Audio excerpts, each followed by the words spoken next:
on the Towel YouTube. I've missed you all so much. You don't understand. I've missed each and every one of you so much. Now, you know what I'm going to say right away. Roll the intro. That's it. That's it? Yeah, that's the melody to Funky Town. Hold on. I love that, but roll it again. Hold on. Wait a second.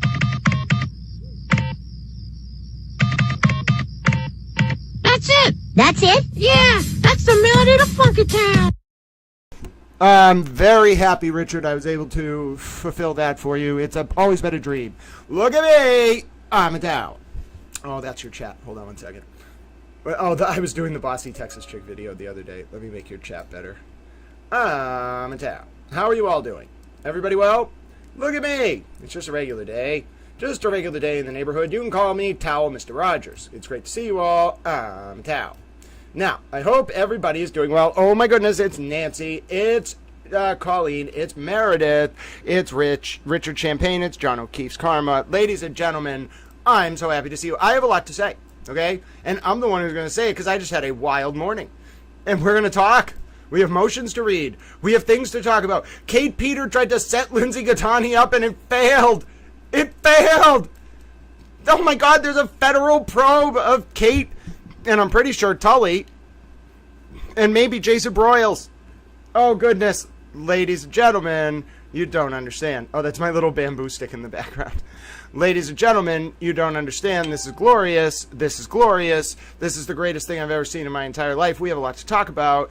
I need to get settled. I'd like to say hello to some of you. My name is Grant Smith Ellis. I have the motion for us to read. All right, we're going to be able to read that motion, but we have to just talk about how this day played out. How do I even explain what just happened in my life? I told you it was all coming. I told you it was coming. I want to be forthright and say, well, I did very much need some rest. Let me tell you right now, I was not on vacation. Okay, I don't know what the meaning of that word is. If you hear me say the word vacation, I'm not on a vacation. What the hell? I don't take vacations. What the hell? I'm not being pedantic to any of you. I don't take vacations. Do you know how hard it was for me to just sit over the past 4 days and only be on Twitter? It was so hard. I missed you all so much. I was so happy to be speaking with you all. I had to just sit and just wait. I didn't know what was coming. I didn't know how it was going to come out. And then all of a sudden, it started like a freaking tidal wave at 8:30 this morning. And oh my goodness, it's Taterbug.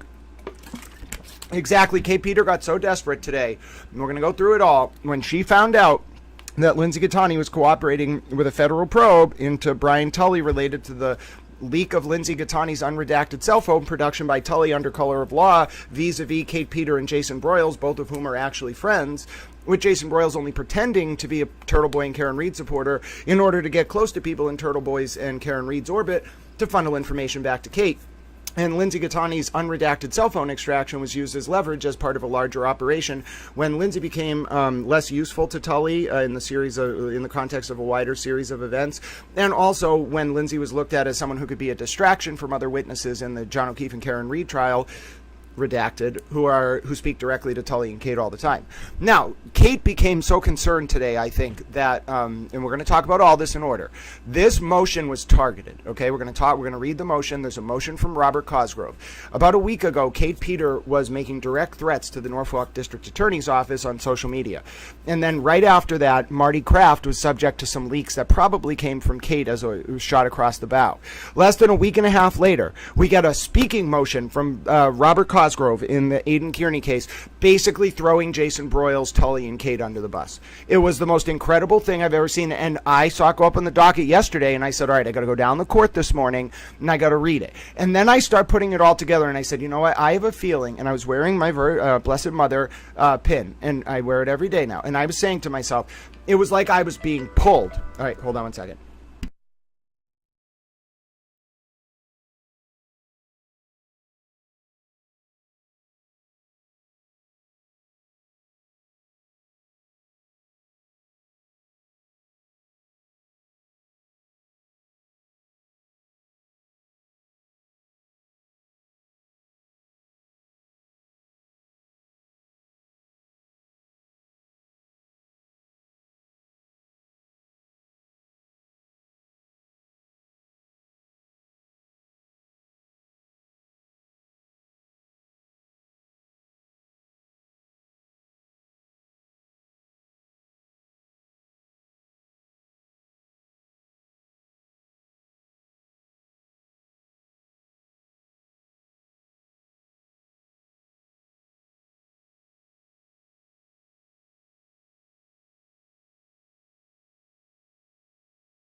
Hello. I'm back. I'm a little towel. Hello. Now listen, it is a bit of a day, and I want to give a disclaimer that I cannot control the fact that I might have to, put a little mute on. I got some things going on. Now, hello. My name is Grant Smith Ellis. Let us talk about what happened today, okay? Let us talk. We are doing a short broadcast. I'm going to sum everything up, and that's it. This is not a full broadcast. This is a breaking news broadcast. I'm going to explain it. I was the first one to break it. We were talking about how I had arrived at Norfolk Superior Court at 8:30. And I said to myself, something has to be going on. I was compelled. I was driving on that road through the rain, ladies and gentlemen. I Windexed my car, my inside of my window, so I could see a little better. I was driving, and I had never in my life felt pulled. It was like, Grant, just go. Just let your car and body go to this courthouse. I felt it. I felt it. Felt it in my soul, my towel soul. So I pull up to the courthouse, and I walk in. It's 8:30. I pulled up as the door opened to Norfolk Superior Court. I walked in a little towel, just smiling, being a little towel. Went over to the clerk, and I said, could I have the document that was filed on the Aiden Kearney case last night? I watched the clerks have a vociferous discussion about whether it was impounded. It was not. There was no motion to impound. They gave me the document. We need to talk about this document. It's one of the most wild things you've ever seen in your entire life, and this is how the day started. This is how the day started, ladies and gentlemen. I want to remind you, this is not going to be a full stream. This is a short breaking news stream, so I can explain to you what happened today, and then that is the stream. We will be back tomorrow for our regular kind of watch-along catch-up stream. But for right now, I'm going to just take you through what happened today. It was the most ridiculous thing I've ever seen in my entire life. I cannot believe all of this is happening right now. I've never done an emergency broadcast. You don't understand. I haven't been able to talk to you all for a few days. My towel brain was going like out of its mind. It didn't even know what to do. It was like, Grant, and so I was like, no, little towel. You will have your towel moment on the drying rack. And this is my towel moment on the drying rack. So let's take a look, ladies and gentlemen. Let's take a look. All right, so we got to start the day. By the end of the day, I was posting photos in a sleeveless shirt to mock Sean McCabe. Let me just say that. All right, so, ladies and gentlemen, here's how the day starts. I flashed. If I flash something, a breaking news flash is like one of the most important stories that I write. If you ever see the term breaking news flash, something is like really going down. Like, I only use that if it's the most serious story that I've ever covered. And so I flashed a story this morning. I did an actual breaking news flash. It's very rare that I will do it. It is not common. I'm going to read it to you, okay? Oh, Peggy Towel, we've had quite a morning. So, in the past few days, there have been just these swirling reports that there's an ongoing federal probe, not just of Jessica Leslie potentially leaking to Karen Reed and Turtle Boy, but also potentially related to the Sandra Birchmore murder cover-up by Brian Tully's unit of the state police, and also the leak of an unredacted production of Lindsay Gattani's cell phone on April 24th, 2024 by Brian Tully through two people, Kate Peter and Jason Broyles, both of whom this entire time may have been friends and working as CIs for Brian Tully through a man named Marty Kraft who runs a PI firm. Okay? So, you see, this is where, and it all came out in the wash today. All right? The way that it came out in the wash, the timing was wild. Because it was very clear, like something was bubbling up to the surface over this week. I could feel it. I could sense it. I was like, listen, I don't know what it is. I can't figure it out. Then all of a sudden you hear these rumblings that like the federal probe is not just about Jessica Leslie leaking, but it's also about Birchmore, and it's the Tully's unit covering that up, and it's also about Lindsay's phone. All right, then you start to realize this was Tuesday, Wednesday. I immediately was like, I just have to stop. Because I have to stop talking publicly because this is going to all lead up to something, and Kate Peter and Jason Broyles are going to be so worried about Lindsay Gattani talking to the feds about Brian Tully leaking that cell phone extraction, they're going to get desperate and do something stupid. And that's exactly what they did. We're going to talk about it because within an hour of this happening, literally an hour, Kate, without permission, showed up to a Lindsay Gattani hearing that she had for an unrelated matter that ended up settled today. And Kate tried to interfere with Broyles helping her outside taking pictures to try to sabotage the resolution of the case as a last-ditch effort. to prevent the feds from finding out what Brian Tully did with Lindsay's cell phone extraction through Jason Broyles and Kate Peter. You don't understand. She got so I cannot, like, I kind of knew Kate was this dumb. I was saying it. I was like, these people are morons. Kate Peter is going to do something stupid. She tried to show up at the hearing without permission, to just show up, and immediately tried to stage a confrontation, like start yelling at the named victim in the case. Probably because Kate knew a resolution to the case was coming, so if she could cause a little conundrum, she failed. The case got resolved. Now it's time to talk. Okay? Kate Peter got so desperate she took the bait and literally tried to interfere in a state criminal prosecution openly and notoriously while she is potentially the target of a federal probe for doing something just like that. Do you understand how stupid you have to be to know that kind of thing is going on, to go there in person without permission, with Jason Broyles standing there to make sure he captures it, and then try to interfere in a state criminal case? Hallelujah. Hallelujah for people as stupid as Kate fucking Peter. Hallelujah. Hallelujah. It is a glorious day. Bring me the finest muffins, bagels, and towels in all of the fucking land. All she had to do, like the case was going to clearly get resolved no matter what, all Kate Peter had to do was take the fucking bait. That's all she had to do, and she took the bait. She's a fucking moron. I can't even put this into words. It's so glorious. It was all clearly timed. I had nothing to do with it, but it was clearly fucking timed. They released the fucking motion, this motion we're going to read about Kate and Broyles. Cosgrove, the prosecutor in Kearney's case, throws them under the bus, and then 30 minutes later, Kate takes the bait. Come on. Morrissey set her up. Come on. Come on. She threatened Morrissey and Marty Kraft, and they fucked Kate Peter. Fuck you, Kate Peter. She was born dumb, she'll die dumb, and she'll think highly of herself the entire time. I think they call that the Dunning-Kruger effect. Let's call it the Kate Peter effect. All right, let's do it. I can't be on today forever. We're going to do this for like 30 minutes at most. All right, we're going to read the 11-page document. I'm going to tell you what I think it means. We're going to then take the time, minute-by-minute breakdown of what happened literally just over the past 3 hours, as I drop my keyboard everywhere. And that is how we're going to do it. I have a lot of things to say. Hello. Why did they do it, Steph? Because Kate Peter, Broyles, and Tully found out that I think they found out Lindsay's cooperating with the FBI regarding a probe into the leak of her cell phone by Brian Tully under color of law. And I've waited so long. Thank you, Tanya Vincent. God bless you, my friend, for your support. I've waited so long. You don't understand. I was just like, no one told me to, but I was like, I should just be quiet. I should just say nothing for 4 days because Kate Peter and Jason Broyles are so dumb, and Brian Tully's going to get so desperate that she's going to do something dumb. And she did it today, open and notoriously, and it didn't work. It failed. The case got resolved. You don't understand. They lost control. Oh my God. Run free. Run free, the women who have been tormented by Brian Tully, Kate Peter, and Jason Broyles because you knew too much about the Sandra Birchmore cover-up or the leak of Lindsay Gattani's phone. Run free! Run free! Run free. You don't have to answer to those evil witches or their paymasters anymore. Run free. Run free, little children, little towels. You just run free. You are free. It's almost over. Run free. Run free. The bad women and men will not hurt you anymore. Run free. It's over. They have no power. They're isolated. It's over. Run free, little towels. Oh, you don't understand.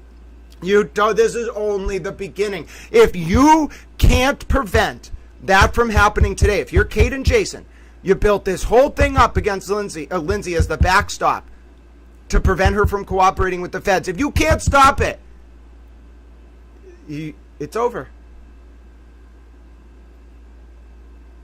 It's over.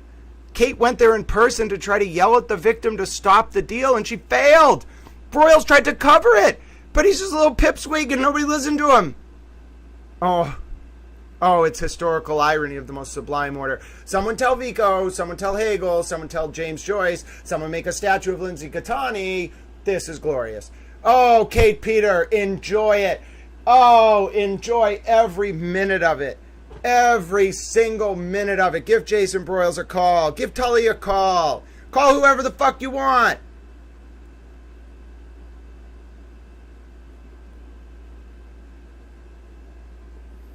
It's a glorious day. It is a glorious day. I don't even want to read this yet. I just want to sit here and tell you it's a glorious fucking day in Massachusetts when these people can't stop that kind of thing. Fuck you. Oh, I am in a mood. Hello, friends. All right, Claudia, I'll explain. Listen, Claudia, I'm not saying this is going to be easy to understand because this is a very hyper-local thing.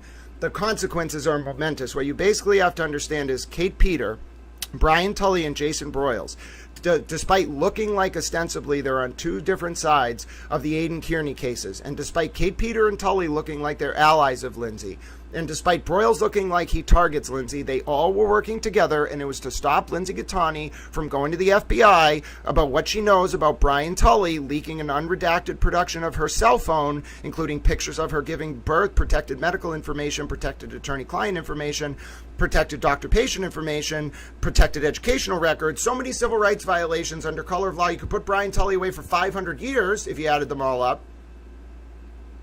Kate and Broyles didn't want her to cooperate, Lindsay, and so they tormented her for months and months and tried to sabotage Lindsay's ability to get a protective order on those documents. Okay? And then they did all sorts of other things. Listen, it's horrible. Like, Broyles was never charged, I think, because Tully was protecting him. Kate would make sure that Broyles only covered Lindsay so that Kate's friends and Tully's friends, who are other witnesses in the Reed trial that maybe have more money, connections, friends, I don't fucking know, nor do I care, you're high schoolers, so they wouldn't be the focus of public attention. You got to remember, April 2024, every turtle writer in the world, Aidan Kearney fan, was focused on a certain Jen McCabe. All right, well, Jen McCabe speaks to Brian Tully and Kate Peter all the time. Who benefited the most from the leak of Lindsay's phone? Jen McCabe. Okay? Lindsay was unknowingly, and why would anyone ever consent to having 15 years of their phone leaked? She was unknowingly used as a distraction by Jason Broyles, okay, for the Turtle Riders, but Broyles did some, this is what it made into a fucking operation. Broyles wasn't just leaking Lindsay's phone to get it out, to get the information out there to distract Turtle Riders from Jen McCabe. No, it was getting him credibility with Turtle Riders and Free Karen Reed people, who, a lot of them are salt of the earth, but they're not like investigative reporters. Like, if you go up to them and you're like, I really support Karen Reed, they're going to believe you. Same thing if you say, I really support Turtle Boy, they're going to believe you. So Jason Broyles was being able to say, look, I'm leaking Lindsay's phone. I hate Lindsay. I'm tormenting her. I'm a real Turtle Rider now.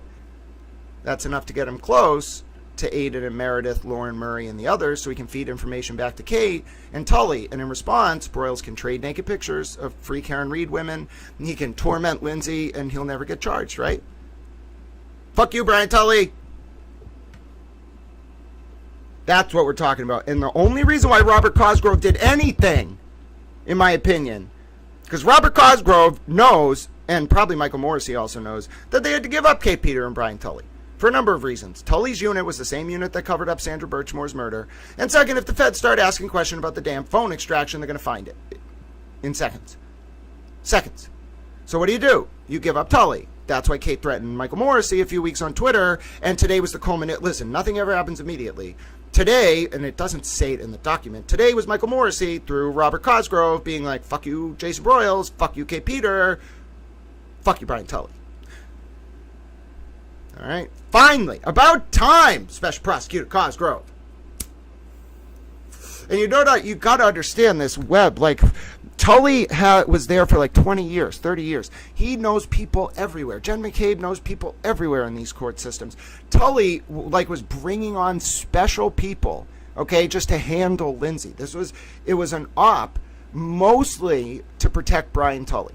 I don't know why, like, maybe like they're very protective of him, but I think it's probably because he knows where the bodies are buried. That's like my inductive analysis. But like, everything was about protecting Brian Tully. All the suffering Lindsay went through was about protecting Brian Tully. All of the protection for Jason Broyles was to protect Brian Tully. All the protection for Kate Peter was to protect Brian Tully. Kate Peter was working as a PI for a guy named Marty Kraft in the fall of 2023, and basically writing the criminal cases against Aidan Kearney because she was Tully's PI. and they did it under the cover of working for Marty Kraft. Now, I don't know if they realize that I'm not a lawyer, this is not legal advice, but when you do that, when you retain someone as a PI, that is a license, even if you're working under someone's license, do you know what the implications of that are? Well, that means what you do is under color of law as well, okay, which makes it a federal crime. Now, let's talk about this document. I'm just going to read you the story. Breaking news, flash, scoop. The Norfolk District Attorney's Office has formally thrown Jason Haley Broyles, Kate Mafia Masshole Peter, and Brian Tully to the proverbial juridical wolves. Here's the full motion from Robert Cosgrove, special prosecutor in the Aidan Turtleboy Kearney felony cases, mentioning Broyles tormenting Broyles, a potential CI, tormenting a potential CI alongside Miss Peter for Brian Tully, tormenting Lindsay Gattani.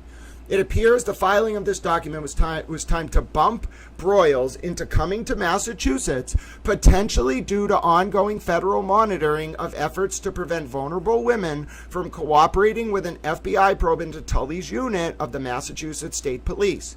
Kate Peter may also, and without permission, attempt to show support for Gattani in public to avoid indictment. As that potential federal probe of Brian Tully, Kate Peter, Jason Broyles releasing Lindsay Gattani's phone extraction under color of law heats up, special prosecutors in Kearney's case are rushing for the first time in over 15 months to protect those files from public release. Tully, using his position as a state police lieutenant, released an unredacted extraction of Lindsay's phone in the context of a criminal investigation of Aidan Turtleboy Kearney on April 24, 2024.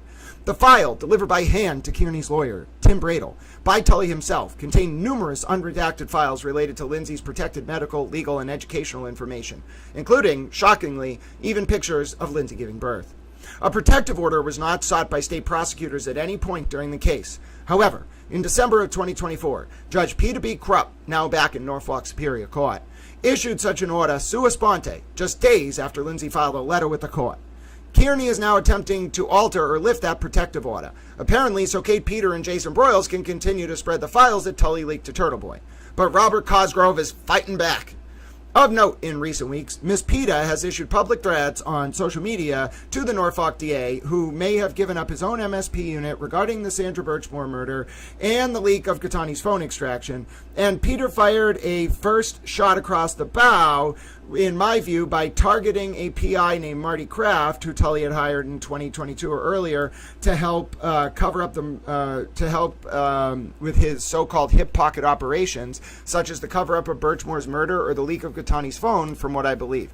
A hip pocket operation is when you do something as a government official, as like an agency head or a unit head or a commander, that isn't really approved. Like, you have funds in your pocket to do it, but it's not really run up the chain. Hip pocket operation. It's possible that an ongoing probe of Tully's unit covering up Sandra Birchmore's murder may now have expanded to also include Tully and Kate Peter leaking Lindsay's phone extraction and having Jason Broyles, by way of a fake online account pretending to be a woman, spread that document for the purposes of distracting members of the public and Turtleboy's fans from other witnesses in the orbit of the Karen Reed and John O'Keefe trial who speak to Kate and Tully personally. For some unknown reason, prosecutors have not taken the time or expense to redact Gattani's phone. It is unclear if this is because of the cost or to punish Gattani for potential cooperation as to the federal probe of Tully and his MSP unit. It is believed that Broyles is working with Tully and a woman named Kate Peter, also a PI connected to Tully by way of a man named Marty Kraft, to prevent various women from cooperating with the FBI regarding the cover-up of Sandra Birchmore's murder by Tully's unit, along with Tully and Kate Peter's leak of an unredacted production of Lindsay Gattani's cell phone. It is unclear, although rumors persist, that Broyles, Peter, and Tully are just some of the targets of an expansive federal probe focused on Tully's unit, the MSP. From what I understand, the DOJ may be aware of efforts by Tully, Broyles, and Ms. Peter to prevent, in particular, Ms. Gattani from cooperating with FBI Boston regarding the Birchmore cover-up and the leak of Gattani's phone extraction to Aidan Turtleboy Kearney, a former colleague and mentor of Ms. Peter. Now, if you want to see how this all ties together, we will read the document. It's 11 pages. We're going to go through it right now, all right, Little Towels? We're going to go through it together, and then we're going to talk about the rest of the day because this all ties in. You got to remember, this was 8:30 in the morning. I'm running to the court like a little towel. You know, I'm a little towel, all right? Running to the court like a little towel, and what happens? I get the document. I got the document like a little towel. So we're going to read it together, all right, Little Towels? I have the whole thing right here. Look at, I'll scroll to the first page. I had to get it by hand. All right? I went and got it by hand, and I know it's mine because I made the document curve. So if any people post it and it has that curved writing, I know that you posted my document and didn't give me credit, and I'm going to be like, I drove through the rain to get that. Why don't you show some respect? Fuck Kate Peter. And I could say fuck Kate Peter all the time now because fuck Kate Peter. Fuck Kate Peter. You don't have any power left. Fuck Kate Peter. You abuse the justice system. Fuck Kate Peter. Fuck Kate Peter. All right? You know what I'm saying? Don't do that. That's disgusting. I'm very hurt by what you did. Now, here we go. Now remember, Aidan Kearney, there was no protective order sought by the state of Massachusetts for Lindsay Gattani's phone extraction that Tully leaked. None. Zero. They never did it. Okay? Lindsay eventually filed some kind of letter or something, and then Judge Krupp issued a protective order in December of 2024, sua sponte. Okay? Bob Cosgrove didn't suddenly grow a spine. It's just that they turned on Tully and Kate. Cosgrove and Morrissey, in my opinion. All right? Cosgrove could have filed that protective order any time. He never did because he was being told not to, in my opinion, so that Broyles and those other people could cover the document because it was useful. All right? Mostly for Jen McCabe, which is what I really hate. Like, she wasn't a police officer, so it's not color of law. But, like, what the fuck, bro? Like, what the fuck?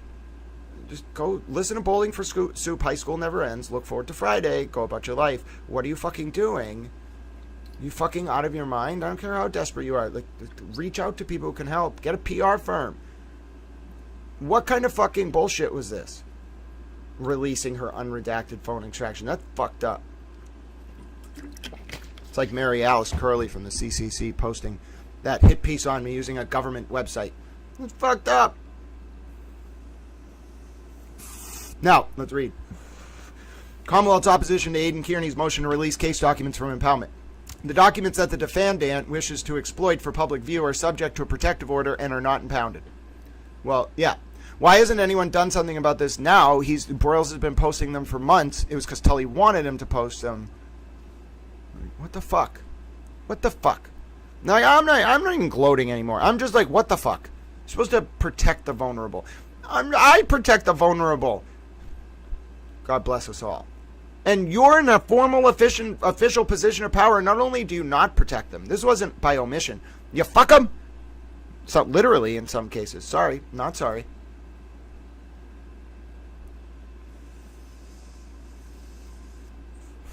You fuck them. That's how you think about this. Oh, she doesn't know anybody. Then we'll fuck her. Who cares? It's the state police, and then God, no one will ever get us. She's a fucking single mom. Fuck her, right? That wasn't a very wise life decision. It was really the callousness of it, the casualness of it, the complete lack of concern for accountability. Then, well, first of all, you get my attention if you hurt vulnerable people who are very beautiful souls, very wonderful people, okay? Very excellent moms, okay? Really good people, okay? Little towel likes, all right? You don't do that, people I care about. You don't do that. Even if you do that to people I'm writing about, we're going to have a problem. You do that to somebody I care about, oh my goodness. That would be like slapping Towel Nana in the face or like stealing from Taliban, okay? You don't understand. It will be 40 years from now, I'll be like, fuck you. I will never forget. And not just that, if you think you're so powerful you can't be held accountable, then you're really insulted. My country, not just me, my priorities are safety, country, God, family, in that order, with academics thrown in there for some good measure. You insulted my country. It's like stealing nuclear missile secrets. The defendant, Aidan Kearney, has requested that several relevant and material documents held impounded from the defendant and or from public view in the instant matter be released. Defendant's memorandum, page 1, emphasis supplied. Now, remember, these are open felony cases related to Aidan Kearney. The first one started in October of 2023 out of Stoughton District Court. It was bound over by indictment on December 20th, 2023. There were 16 charges for witness intimidation, conspiracy, picketing a court official, witness, etc. 6 of those 16 felonies or so have been dropped. There's 10 of them after a motion to dismiss. There are 10 of them that are still open. Then on December 21st, 2023 or so, Lindsay Catani got a subpoena related to a second grand jury into Aidan Kearney and Karen Reed, potentially intimidating witnesses in the Reed case. Now, to understand who Lindsay Catani is, she was in a romantic relationship with Aidan Kearney in November of 2023, whereupon on November 8th, 2023, Aidan Kearney put in writing in a text message that former U.S. Attorney Josh Levy, who is very liberal, was having ex parte conversations with Karen and her legal team about the content of grand jury information related to the probe of John O'Keefe's death, and potentially Sandra Birchmore's death too. Why Aidan told Lindsay this? Braggadocio, blinded by the firing of chemicals in the brain. I don't know. People do dumb things sometimes. Like, don't do dumb things. Even if you really love someone, don't, like, come on. Protect them by not putting that kind of thing in writing, or you don't actually love them. Are you a moron? So anyway, then Brian Tully finds out that Lindsay Catani knew this about what Kearney was saying about Josh Levy. And Brian Tully in December of 2023, you got to understand, he didn't know that the probe of Matthew Farwell killing Sandra Birchmore, which was covered up by Tully's unit, in my opinion, because two of the guys, at least on Tully's unit, John Fanning, who did the investigation, and Yuri Buchanan, both used to work in Stoughton with Matthew Farwell as police officers, all right? And so there's this ring of cops around Farwell, and I think they lie to him and tell him that Sandra Birchmore is pregnant with his kids. He had been, like, sexually abusing Sandra since she was an underage girl. I have reason to believe it's possible there was a brothel. Like, I have direct information from sources that there was a brothel, like, in the orbit of this. So it's possible that there was, like, these men using the services of, like, the girls that, like, they had been grooming since they were children. Okay, so do you understand how serious this is? Yet, for some reason, when John Fanning went to investigate Matthew Farwell for the murder of Sandra Birchmore, now mind you, Sandra Birchmore was murdered around February 1st, 2021 at 9:23 p.m. in Canton, all right? Now, what happened was Matthew Farwell went over, was caught on video. He did something very terrible to murder her. And then on February 4th, that Monday, her school, where she worked as an assistant, reported that she was missing. Now, the Canton police on February 4th then arrived to Sandra's home in the morning, and they immediately, within 48 hours, discovered the following information. 1, the man at Sandra's home at 9:23 p.m. on February 1st, 2021 was Matthew Farwell. 2, Matthew Farwell helped Sandra move into her apartment. 3, Matthew Farwell had gone, Canton police went to Sandra's school, and they learned Matthew Farwell had gone to people and said that if Sandra wouldn't get rid of the baby, he would do it himself. The Canton police also learned within the 48 hours between February 4th and February 6th of 2021 that Matthew Farwell was in a sexual relationship with Sandra since she was a child, so he was a child rapist. And then furthermore, Matthew Farwell had said to people that if Sandra didn't get rid of the baby, the unborn child, he would, quote, take care of the problem himself. All right? They handed that information over to John Fanning and Brian Tully's unit of the MSP, because all unattended deaths are in the original jurisdiction of the state police in Massachusetts. And you know what happened? Brian Tully's unit, with John Fanning writing the report, cleared Matthew Farwell. And I think they cleared him for a number of reasons. One, because they didn't want anyone looking too deep into what Matthew Farwell actually was doing with his buddies there, Robert Devine and Billy Farwell and others in Canton. And maybe Yuri Buchanan and other people would go to underage parties hunting for girls, when they worked in Stoughton. That's federal crime, in my opinion, when you do that kind of thing. When you cover up the murder of an innocent young girl and her baby because it would lead to questions about your own people doing terrible things to underage girls. First of all, what the fuck is wrong with you all down there in Canton and Stoughton? What the fuck are you all doing down there? Like, what the fuck? Second of all, that's really fucked up that you would cover it up for that reason. Like, nobody was protecting Matt Farwell. He was a fall guy. Okay? All right? So let's remember, that's the Sandra Birchmore cover-up, okay? Tully, in December of 2023, because Sandra Birchmore's murder gets signed off as a result of self-harm by the MSP in 2021-2022. 2023 comes around. Brian Tully, by December of that year, he doesn't know that in August of 2023, a federal grand jury really started looking into Farwell. Eventually, Josh Levy confirms this. But Tully starts asking Lindsay in December of 2023 who the target of the federal probe was. And when Tully finds out it was Morrissey and Tully's unit, Tully covers that up. But that's what he's really interested in when he was investigating Aiden. They were worried about their exposure in the Birchmore cover-up. Now, 2 more charges. Aiden on December 23rd, 2023. Again, so he calls Karen Reed, who tells him not to go to Lindsay Gattani's apartment that night. He calls his lawyer, who tells him not to go to Lindsay Gattani's apartment that night.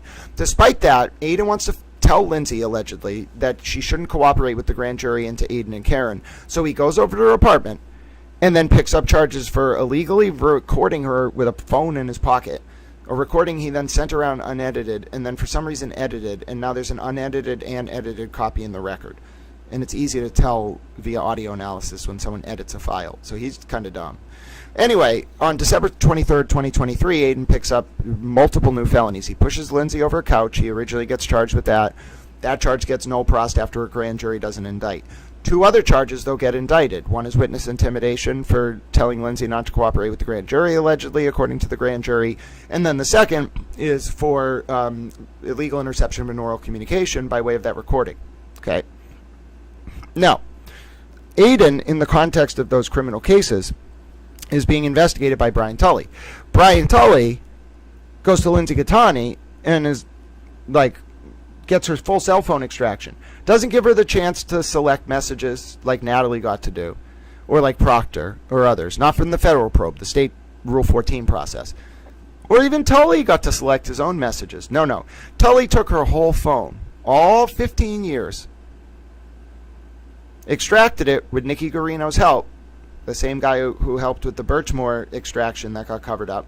Nikki, did Nikki Guarino really miss 23,000 messages, or was he told to miss 23,000 messages?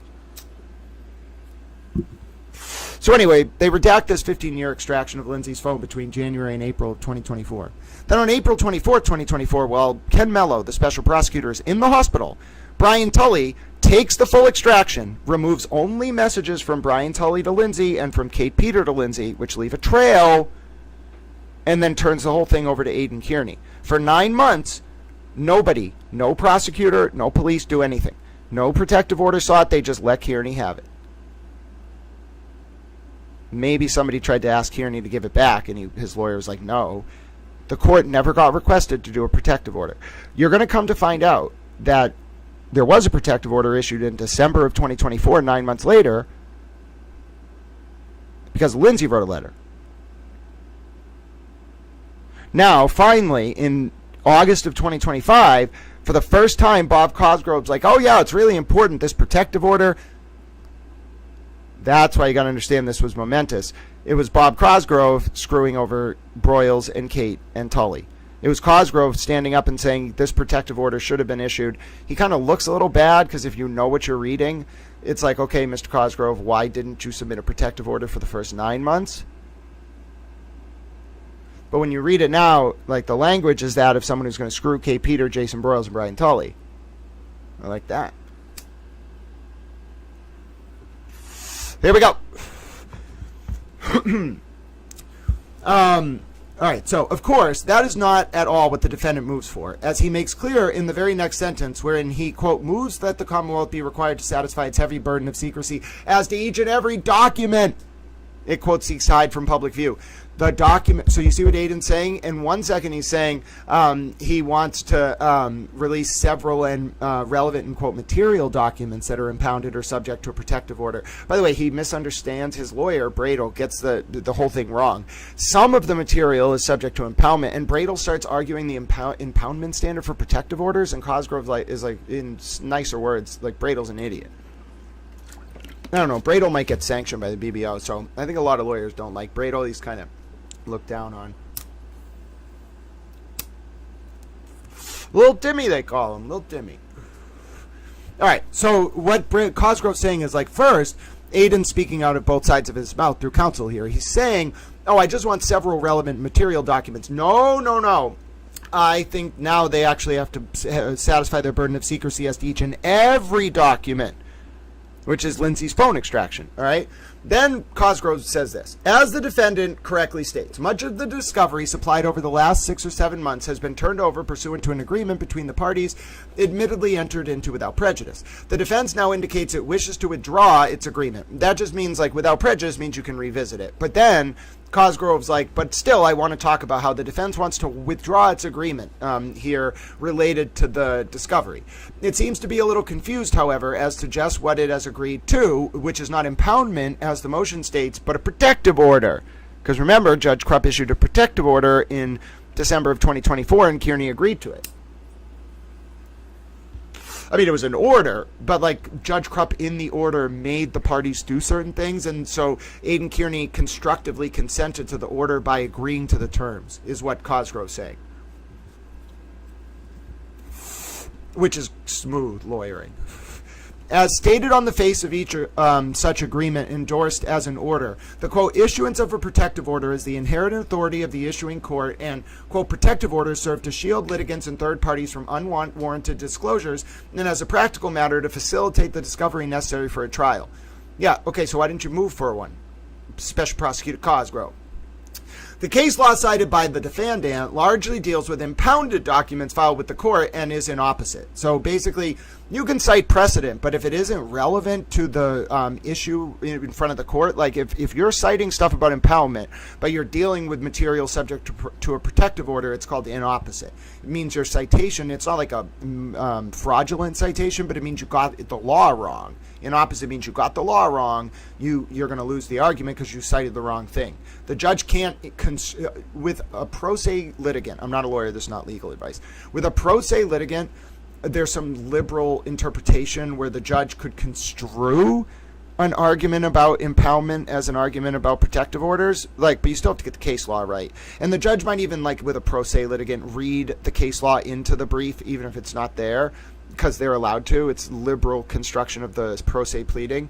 But if you're a lawyer and you make an argument, if your whole motion is on case law about impoundment, but you need something done related to a protective order, they're not going to give you the benefit. Not only are they not going to give you the benefit of the doubt, you get penalized by having the issue, you lose on the motion because you didn't, and you may have no record on appeal because you didn't argue it right. You can only appeal issues that are in the record. You didn't argue it right, and you lose. Unlike with a pro se litigant, you'd get a little liberality in the construction of the pleading. Not with Broyles. Broyles will not get that from the court. You either cite the right statute in case law related to in protective orders, or you don't. If you argue about a protective order citing impoundment case law, the judge is going to say this is not the right case law. You didn't cite any case law about protective orders, you lose. That's what Cosgrove's saying, but in a much nicer way. The documents in question are not judicial documents, quote-unquote, filed with the court, but discovery provided to the defense. And that's what makes them subject to a protective order, they would be subject to impoundment if they were subject to impoundment, but they're also subject to a protective order. It's not just judicial documents in the context of the court's possession. This is a special situation, and we're going to learn more about it. Under Mass Rule of Criminal Procedure 14, even the new update, the Commonwealth is required to provide the defendant with the discovery that is relevant, a term of wide scope, whether, and this is the new part of Rule 14 that started in March of 2025, whether that discovery is credible, material, or admissible in court. This includes material which may well be excluded at trial as prejudicial. It is not surprising that Kearney prefers to characterize the orders in question as impoundment orders, where First Amendment concerns, though not unlimited in scope, are at their zenith, so their highest level, their apex. For only in the most extreme situations, if at all, may a state court constitutionally forbid a newspaper or anyone else to report on comment or happenings, which have been held in open court, emphasis added, and a similar rule would apply to court files otherwise unrestricted. So do you see what Cosgrove is saying here? Special Prosecutor Cosgrove is saying, like, when you're talking about impounded material, that might be subject to an easier burden for the defendant to meet. Sorry, Bob Alessi. Because you have a situation where you're dealing with a different standard. Impoundment deals with material that could or was at one point or might be in open court. Now listen to what he says here. Consideration and emphasis differs for discovery documents subject to a protective order, which, by the way, but for Lindsay Gattani, would not exist. Special Prosecutor Cosgrove, you don't take any consideration, you don't take any credit for that protective order. It was Lindsay Gattani. You give her that credit. You didn't do anything. I'm not saying you haven't made the right decision now. I think it's very political. I don't like politics. Fuck your couch. But seriously, consideration and emphasis differs for discovery documents subject to a protective order that you didn't move for, sir. That you did not move for. And what do you answer and you say, why? Oh, Pam told me not to. The big guy said no. Jen called him. They had a cookout. Fuck your fucking couch. And so let me be very clear, okay? That protective order only exists because Lindsay got it. Not Bob Cosgrove. Now we extol the virtue of the protective order. So when you want to get rid of Tully and Broyles and Kate. Shameful. I'm not saying it. Listen, I do the right thing sometimes, all right? We're not judged by our past, we're judged by who we are. Still, fuck your couch. As to discovery materials, a litigant, quote, has no First Amendment rights of access to information made available only for the purposes of trying his suit. There you go. The right to speak and publish does not carry with the unrestrained right to gather information. Yep, and you can see that in the Assange case, too, with Chelsea Manning. As Justice Powell, writing for the unanimous court, explained, liberal discovery is provided for the sole purpose of assisting in the preparation and trial or the settlement of litigated disputes. Therefore, there's an opportunity, therefore, I think we could have probably cut out the second therefore, but Judge Cosgrove is a former judge, so he can write however he wants. Therefore, quote, there is an opportunity, therefore, for litigants to obtain, incidentally or purposefully, information that is not only is irrelevant, but if publicly released, it might actually be in the, so Justice Powell, quote, never mind. Justice Powell wrote it that way. We can't quote quarrel with Justice Powell. You know what I'm saying? He can write however he wants. That, incidentally or purposefully, there is an opportunity, therefore, for litigants to obtain, incidentally or purposefully, information that not only is irrelevant, but if publicly released, could be damaging to reputation and privacy. The government clearly has a substantial interest in preventing this sort of abuse of its process. Yeah, so file for protective order next time. A protective order as to discovery materials entered on good cause that does not restrict the dissemination of information if gained from other sources does not offend the First Amendment. So basically, Cosgrove saying the protective order is valid, you're not challenging it. In general, hold on. The standard for protective orders is set forth in Mass Rule of Civil Procedure, paragraph 26, subsection C, which is analogous to the federal rule. Provides in pertinent part that upon motion by a party or by the person from whom discovery is sought, you fuckers, she was entitled by rule! By fucking rule! Oh, you fuckers.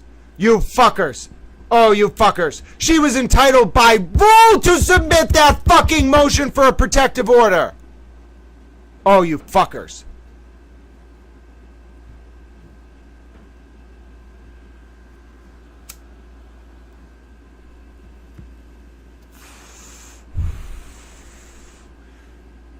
I'm incredulous.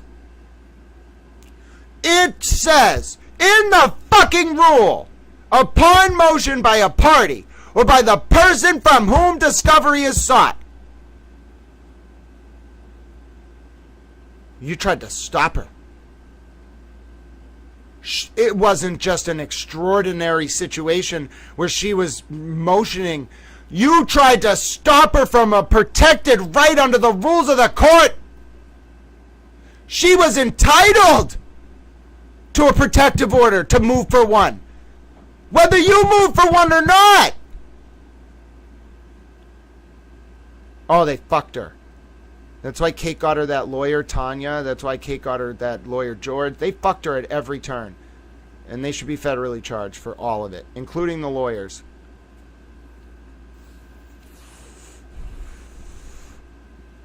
Do you know how upset I am that this rule... They flagrantly abused the process to prevent her from getting that protective order in violation of her rights under the enumerated rights under the rule. It's not a question of interpretation. It says it.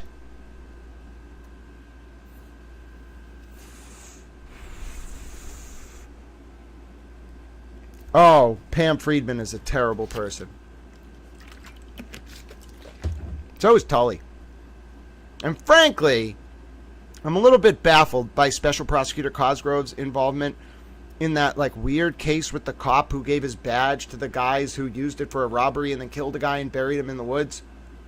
I'm a little baffled by that whole thing. Politics runs deep, all right? It's a dirty fucking game. But I'm more baffled by, listen, Special Prosecutor Cosgrove did not just learn about Mass Rule of Civil Procedure, paragraph 26, subsection C. He knew from the second that file fucking leaked, she was entitled, by right, under the rule, to motion for a protective order, and he tried to stop her. So did Pam, and for a long time, because they were protecting Tully, so did the Norfolk DA's office, and so did Kate. You're terrible people. Now I am so upset. Before I was like, well, at least Special Prosecutor Cosgrove saw the error of his ways. He was just a little old, getting maybe a little manipulated. No. You were complicit. This is fucking abhorrent. Can't send him to federal prison. He's a nice old man. We are not sending Robert Cosgrove to federal prison. But this man did some bad things. You're entrusted as an officer of the court to protect the vulnerable. This was more than omission. It was tactical. They tried to stop her from getting that protective order, and but for the grace of God, it would have worked. I think they wanted her dead, frankly. And some of you have no idea. I think they pushed her to try to take her own life. Lindsay. That's why I'm so upset. I'm very upset. You don't understand. I'm so upset. That's disgusting. Fuck you.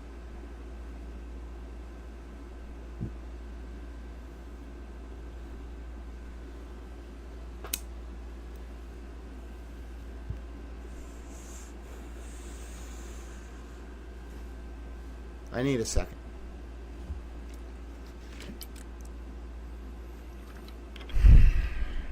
This is why we're reading this, because it's different when I actually read it and explain it versus just reading it in my head. I'm so fucking upset right now.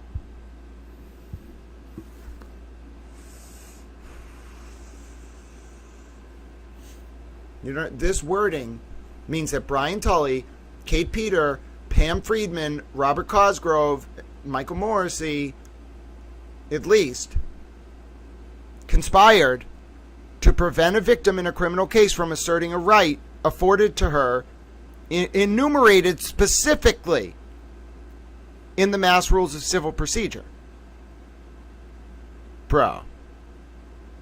Like, the leak is bad. Why the leak was done is worse. This is an officer of the court who was a judge.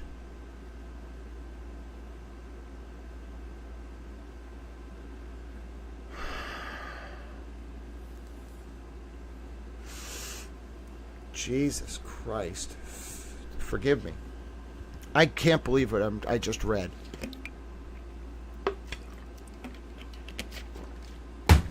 They wanted Tully and Kate wanted Broyles to cover that extraction. And they told Robert Cosgrove to make sure he was allowed to. Because you don't have to charge Broyles if you're Tully, right? But a protective order, you can't really fuck with that. Because it's the judge. It's an independent authority. Independent enforcement authority. That's, in my opinion, that was obstruction. And witness tampering. Multiple federal crimes, in my opinion. Fucking kidding me? Because you want Broyles to cover it in public? Listen. If this ever gets indicted, when people read this, they're going to, the whole country is going to be so upset.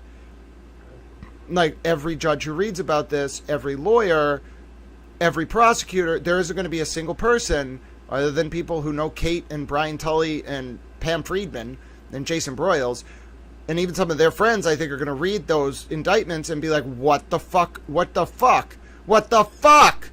You leaked it. You edited the extraction to remove messages from just Tully to Lindsay and Kate to Lindsay. Then You made sure she couldn't file for a protective order? What did you fucking people think you were? What are you, a government unto yourselves? That's why they all got fucking fired. They can't, please. Getting fired is the least of their worries. You abused that post. All of you. Abused my damn government. The right of the people to petition their government for redress of their grievances shall not be abridged. I have grievances. I am a towel. I am a citizen of the United States, and I demand redress. That I hate the damn commies, and that's what the First Amendment entitles me to do.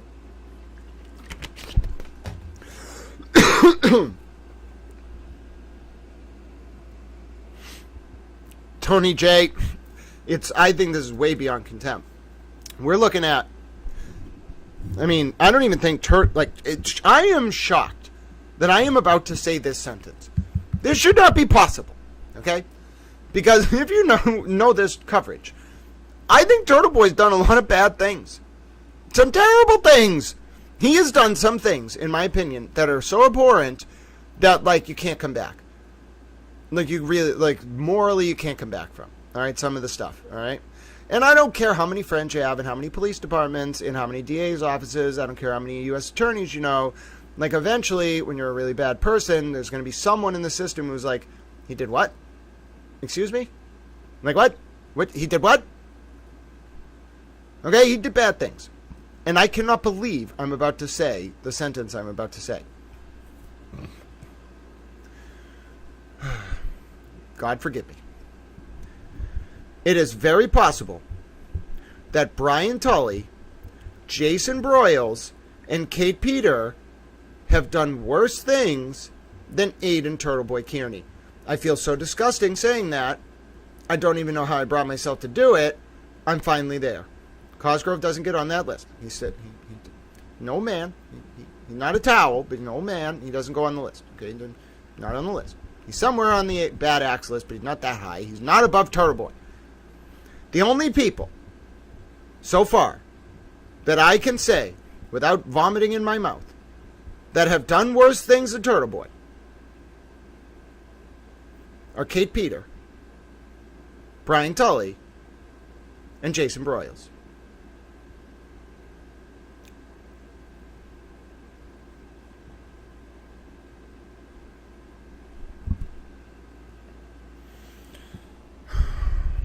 May make any order which justice requires to protect a party or person from annoyance, embarrassment, oppression, or undue burden or expense. Yeah. Don't get Kate in your corner. She'll run your fundraisers, make $8,000 off them, give you the original $8,000, run other fundraisers, make sure you get lawyers who are in her pocket and only protect her. They'd never get Kate Peter involved in anything you're doing. She's one of the scariest forces I've seen outside of Aiden Kearney. She's horrifying. Right? She's a scary person. This was a coordinated operation, but they get fucked. They got fucked, and you're going to see it in Cosgrove's motion. He implies there's a federal probe. I don't think it's just about Aiden. And if you're Cosgrove, you're like, I'm not protecting Brian Tully, Kate Peter, and Jason Broyles from the feds. Fuck them. And I bet Morrissey was like, I saw that tweet from Kate Peter. Fuck her. That's why you got this motion. It makes Cosgrove look like an asshole, though. If you know what you're reading, which some people will, it makes him look like an asshole because it's a lawyer. I'm not a lawyer, I'm a towel. But a lawyer would read this and be like, hey, bro, I read the docket. You didn't file for protective order. What the fuck are you talking about? Extolling the virtue of it. And why didn't you file for one? Were you in on it? That's what every person who reads this immediately texted me. Why is Cosgrove doing this? He's humiliating himself, and then you see why. He's not humiliating himself to the public. You have to really know what you're reading. But this is humiliating for him professionally, because I'm a law student. I'm not a lawyer. This is not legal advice. I'm a law student. This is humiliating for him. Counsel, especially if they've read this docket, are going to be like, oh my God. Oh my God. Why is he doing this to himself? And listen, I want to tell you one more thing. When I realized he didn't file this impounded, he could have... Cosgrove, you got to think tactically like a lawyer, right? if you're Cosgrove and you want to tell this shit to the court, it's important, right? But you want to, like, you don't want the public to know. You just mention some impounded shit. And then the motion's provisionally impounded. You just submit it under the impoundment rules as with a motion to impound. Even if you don't get it impounded, the public would have never seen this. This wily old coyote, with Morrissey's approval, I'm sure, this wily old coyote submitted a public speaking motion. I don't know if you all know what a speaking motion is, but you are reading a speaking motion.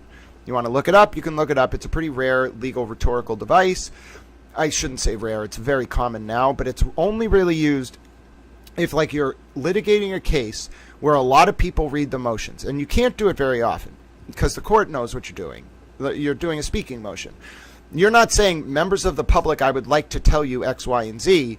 But, like, when you don't impound a motion like this, the first signal as a lawyer you're sending is, I want the public to read this, okay? Now take it, you have to do your analysis from that perspective. Why is Robert Cosgrove submitting a motion that makes him look like a moron not impounded? Okay, lawyers don't do that. He knew he looked like a moron in this. He knew he looks like an asshole. Okay, he's kind of apologizing, being like, yeah, I probably should submit a protective order. Yeah, fuck Kate Peter. Fuck her couch. Gotta have cojones when you're in the ring with Kate Peter, Jason Broyles, and Aiden Kearney. So, why would Robert Cosgrove file a public speaking motion that makes himself look like an idiot for not filing for protective order for 9 months? Protective order he didn't even get. It's not his protective order. Lindsay got the protective order. He never did anything to get the protective order. Why is he defending a protective order he didn't even fight for and, if anything, tried to not get? Okay, well, then you realize, oh, this man is about to send a message. Oh, please send us our message. I would like to read your message. The scope of discovery and protective orders are issues within the sound discretion of the motion or trial judge. Hanover Insurance Company, citing inter alia Cronin v. Strayer. Secrecy is fine at the discovery stage before the material enters the judicial record. That's what we're talking about. Lindsay's phone turned over under Rule 14 discovery by Tully, unredacted except for messages from Tully to Kate and from Lindsay to Kate, part of discovery. Protective orders are, quote, often blanket in nature. The trial court has broad discretion to decide when a protective order is appropriate and what degree protection is required, and great deference is shown to the lower court judge in framing and administrating such orders. Now, let's go to the actual fruit of this. Ample good cause exists to maintain the existing protective order. Oh, Jason Broyles comes up soon. The defendant has a well-documented history, Aiden Kearney, of attempting to taint the jury pool to obtain the results he desires. In the Karen Reed case, the defendant was candid as to the goal of his internet presentations and other activities. As previously noted in 830-23, Jury Influence, Kearney is shown speaking to his audience with a bullhorn. Quote, we need to continue to spread the word. Quote, every single person in Norfolk County needs to know the truth about Karen Reed and John O'Keefe. Quote, we are trying to affect the jury pool. Quote, yeah, that's exactly what I'm doing. Quote, Commonwealth's opposition to defendant's McCarthy-Odell motion to dismiss. One time, I was talking to a public defender in class. They came in to give a presentation. And this guy was really smart. And I raised my hand and I said, I am extremely interested in McCarthy, Odell, and DiBenedetto motions to dismiss. Can we talk about them? And he looked at me with this smile and was like, you are the first person I've ever heard ask that question. And I was like, I'm a little Dow. He answered the question sublimely. He loved McCarthy, DiBenedetto, and Odell motions to dismiss. Then I went up to him and I was like, I really like this stuff. He was like, I can tell. What do you do? And I was like, I cover the courts. And he was like, that is not surprising to me. All right. Here we go. Anytime McCarthy, Odell, and DiBenedetto come up, I'm going to talk about it. I love McCarthy, Odell, and DiBenedetto motions to dismiss. You don't understand. I love them. They are like my favorite thing. The progeny is so interesting. I'm a little towel. Oh my God, it's Jay Towel. Jay Towel's like, it's my moment. Jay Towel, we shall share this moment. Jay Towel, it's Lindsay's moment. Jay Towel, I want to hear you say it. Kate Peter tried to set Lindsay up today, but it didn't work. It failed. I told you, Jay Towel. I told you they get desperate. In pursuit of that goal, for Kearney, extremism in support of Karen Reed was no vice. I love this sentence. I read this and I was like, all right. Have you been reading 12th Night, Special Prosecutor Cosgrove? In the pursuit of that goal, for Kearney, extremism in support of Karen Reed was no vice, and moderation in pursuit of attacking witnesses, police, prosecutors, the judge, the jurors, the grand jurors, and even the late victim's family, the O'Keefes, who refused to bow down to Kearney's preferred narrative, was no virtue. That's a sentence.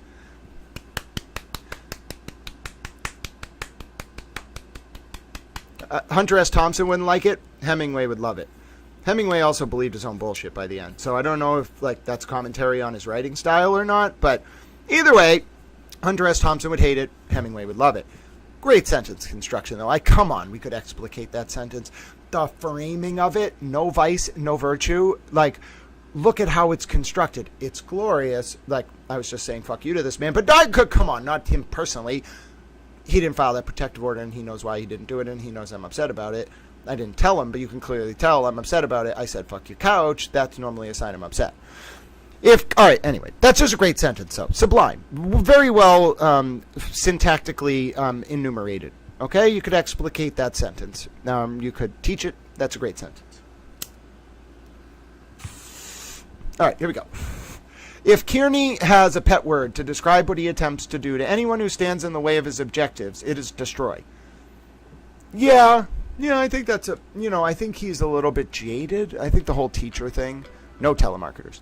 I think the whole, like, getting fired as a teacher because he, like, made sexual gestures to a child at a Buffalo Bills game.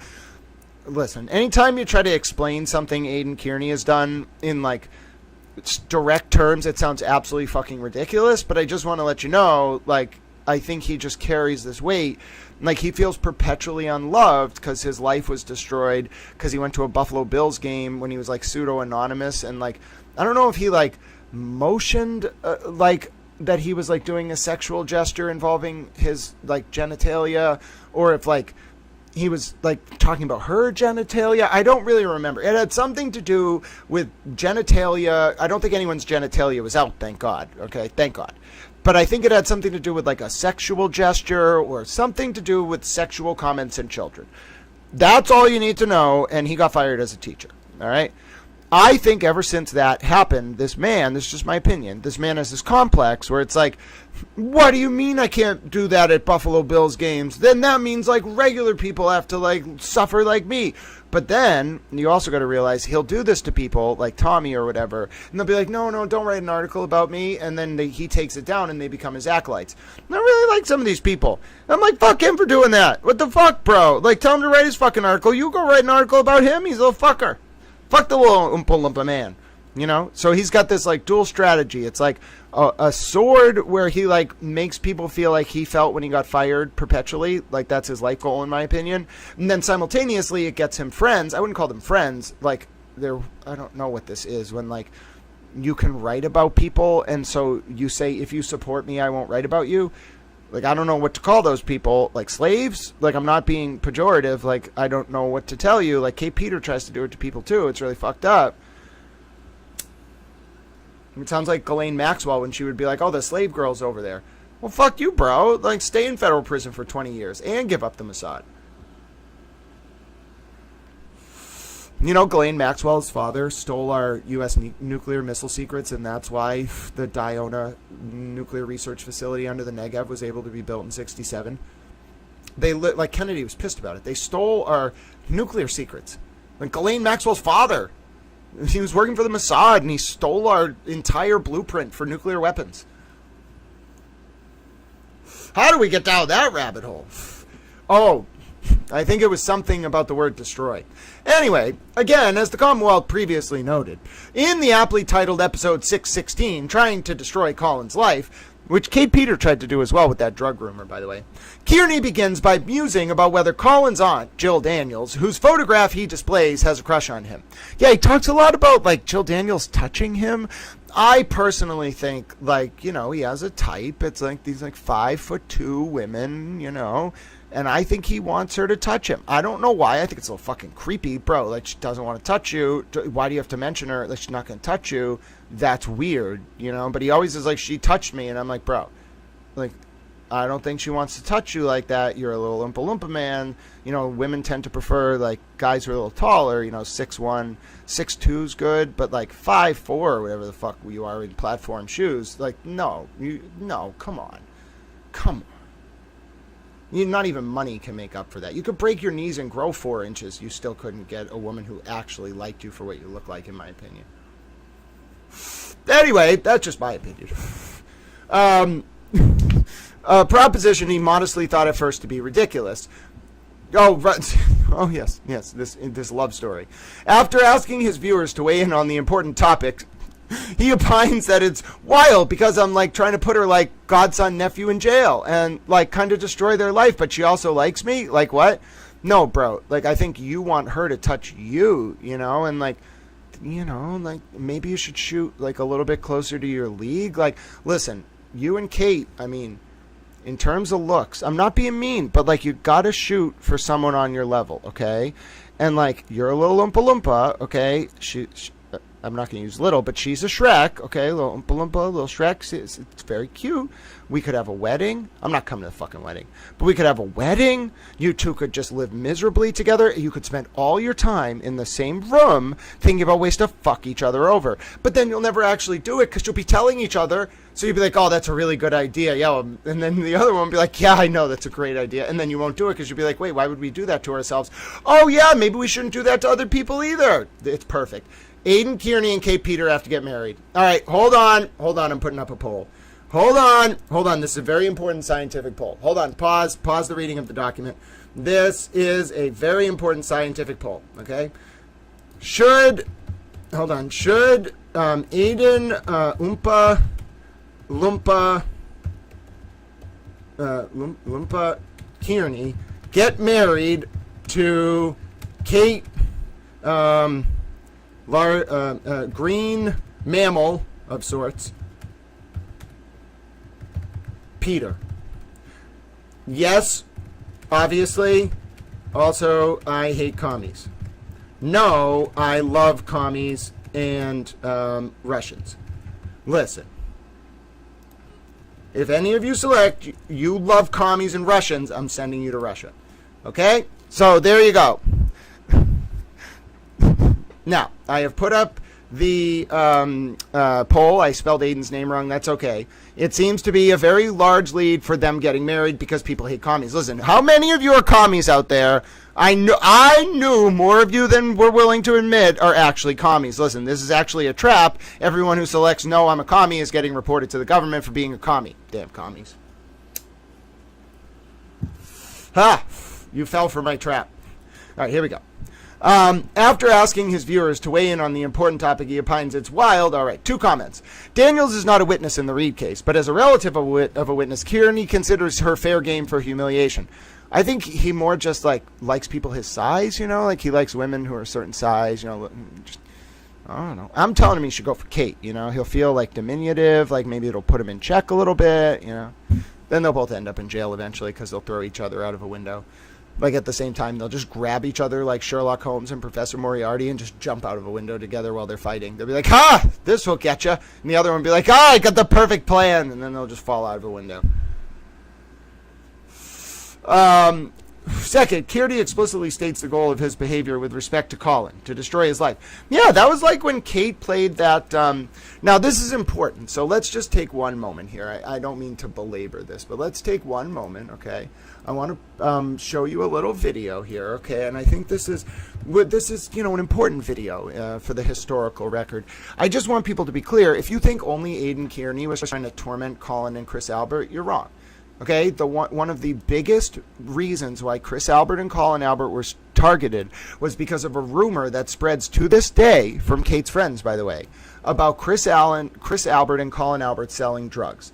Now, let's just be clear. This is why I get so frustrated with people. If you rightfully think that Aiden Kearney is a dick, then what do you think of this? Like, Kate can claim all she wants, that she did this because she wanted to make a point about Aiden. But tell me, would you purposefully mention Colin and Chris Albert selling drugs, starting a rumor that Larry Foreman was still repeating like a month ago? She started this in 2023, Kate did. Unless you were trying to ruin Colin's life, maybe to protect Jen McCabe. And isn't that a little weird? Like, why would Colin and Chris ever allow that? Like, Kate would be like, oh, I was just trying to show Aiden so gullible. Really? Or were you trying to, before Lindsay came around, find anyone to take the attention off Jen McCabe? Let's decide for yourself. This was 100% a fabrication out of my own mind. It is not rooted in reality at all. I sent this just to fuck with Aiden to prove that he does not vet information at all. He will run with any sort of gossip that bolsters his claims. And I want to prove this. So anyone who believes him should realize that a lot of this is getting sent out. I just went ahead and I emailed turtleboysports@gmail.com. I wrote based on a movie plot. This is based on a movie plot. You could do the same thing. He would probably run with it too. If anyone gets their fake stories mentioned by this schmuck, please email me. We'll have a prize for you. Listen to this. All right. Yeah, and this is an honor. Like, I don't know who this person is, but I'm just going to read the email that I got a lot. All right, bear with me for a moment. Because, hi, I've been really scared to talk to anyone about this. And I know I'm not the only one. But I see you're keeping people anonymous, and I think it's important that people know. The problem that Colin Albert had with John O'Keefe was that Colin Albert sells pills and weed, and John knew about it because he lived across the street from one of Colin's friends who runs Colin. Colin's dad knows, and sometimes the drugs go through the pizza shop, from what I've heard. The whole Albert family makes money from it. I don't know, but that's that's what makes it a little far-fetched. Like, you're making the Albert family relies on marijuana sales and what other pill sales. Come on, that sounds. I'm just reading the email from it, and I don't know if his Uncle Brian knows or not, but I think he probably does and explains why they're really covering it up. I have screenshots of Colin selling drugs because sadly, I have bought from him before. Well, that's interesting. That's very interesting. So interesting. So again, this person asked for anonymity. They will be granted it. Just to be clear, I have not said your name, and I'm not going to say your name. Yeah, very trustworthy man. You are until you don't dance to what I tell you to dance Oh, to. he said you're safe with me. Well, I don't want anonymity. I sent you that email, you dumb motherfucker. I don't know what to tell you. Clear as day, folks. Clear as day. Okay, they laughed. She was gleeful about it. She was happy. It wasn't. She was not happy about it. Just looked. And Colin Albert, and then people would talk about them and not Jen McCabe. Like, these, it's weird. I'm telling you, like, they don't even got money. They don't even got fuck you money. Like, I think it's more like connections. But okay, bro, like, it's not 1970. It is 2025. Like, I was willing to look into Sean Collins. Come on. Come on. Come on. Come on. It's 2025. I'm an American. This is American soil.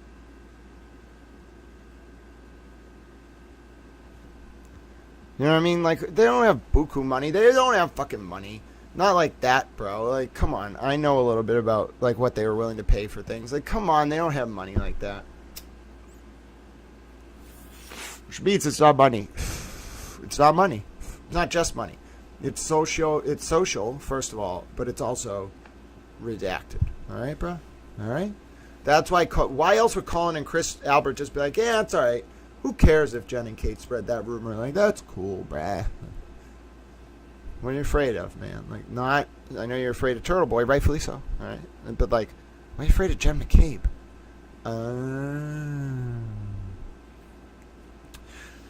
I also wonder, like, that pharmacist who, Christina, whatever her name was, who testified in the second retrial, she looks so pissed that Jen McCabe chose Karen that night as their fresh meat instead of, oops, did I say that? Instead of her. She looks so hurt. She was like, Jen didn't pick me to bring me back. Well, first of all, why do you want to do that? And second of all, what the fuck is going on at that house? Some creepy shit. Some creepy fucking shit. Not that I care, bro. Like, do whatever the fuck you want. Like, don't violate, like, don't marry multiple people at once. But I don't care what you fucking do, as long as both people consent to it. but just don't, like, enslave people. That's a little fucking weird. And don't, like, treat people like fresh meat. That's a little weird. It's not college. I'm like 30, whatever. I know I'm not in college anymore. Like, what the fuck are you doing? It's not high school. Like, go, I don't know, find some intellectual pursuit, bro. Like, high school's over. Like, the weekends don't matter. The weekends are just another day. What are you people doing? All right. His destroy the opposition approach was on full display when Kearney learned that someone had filed a bar complaint against one of Karen Reed's lawyers, Alan Jackson. Oh, yeah, I think this was the woman Deborah from the Facebook group. She's such a sweetheart. I don't think she's involved with Kate or anything. Most people see through Kate, especially those Facebook group admins, because Kate tried to take credit for a fundraiser. Like, Lindsay and some other people organized like a standout for support of John O'Keefe at the courthouse. No one ever knew because like Lindsay and them aren't the type of people to take credit. But then Kate showed up at the last minute and tried to take credit for it. And then worse, on 2 different occasions in 2 Facebook groups. I think one was Critical K's and the other was Deborah's. Kate tried to raise money for lunches for people and supplies. She took in all these donations. Like, I know how much some of you sent because I saw the screenshots of the thread saying how much you sent over. None of that money ever went for supplies. I knew who bought the supplies. They didn't get money from Kate. Not that they wanted it. She just pocketed it. That's how fucked up in the head this woman is, okay? You have to be really fucked up. And then she would try to, like, manipulate Julie Grant at Court TV and stuff and be like, oh, I'm doing all this. I'm Charlotte. I'm the savior of the internet. Netflix documentary. Train wreck. PI moms and parking clerks who think they're women. And Brian Tully.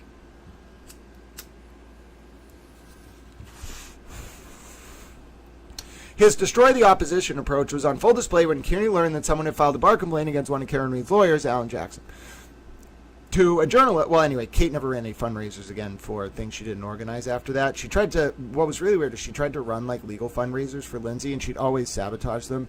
And then the first fundraiser Lindsay ran that was not connected to Kate had Michael Gaffney donate $2,000 and then had spread a lie via Kim Fair and this guy Barry Lewis with a long criminal record, who I think might be a Kate person pretending to be a Turtle Boy and Karen Reed person, that Lindsay's fundraiser was unauthorized. And then Gaffney defrauded, allegedly, his credit card company by filing a chargeback claiming the fundraiser was unauthorized when he knew it was authorized.